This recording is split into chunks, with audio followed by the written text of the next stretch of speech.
Friends, सकाळ सकाळी बघा आबी आंघोळ करून तयार झाला आहे. आता त्याला खायच्या चहा बिस्किट.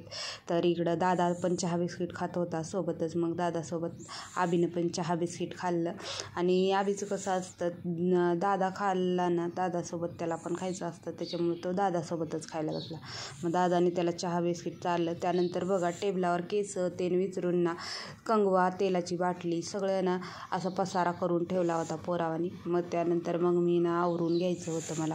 मग टी व्हीच्या पुढं ना तसं पण पसारा ठेवला की घाण वाटतं, त्याच्यामुळं ना मग मी सगळा पसारा लावून घेतला आणि त्यानंतर टेबल साफ करून घेतला. दुपारच्या जेवणाला भोपळ्याची रसाभाजी, भात, ठेचा आणि चपाती बनवलेली होती.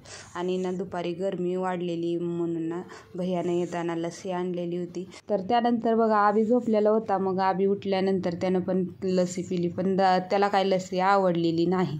तर आमच्या दादाला खूप लस्सी आवडते, त्याच्यामुळं तो आवडीनं लस्सी पितो. तुम्हाला आजचा व्हिडिओ आवडला की नाही नक्की कमेंट करून सांगा. आवडला तर नक्की लाईक करा.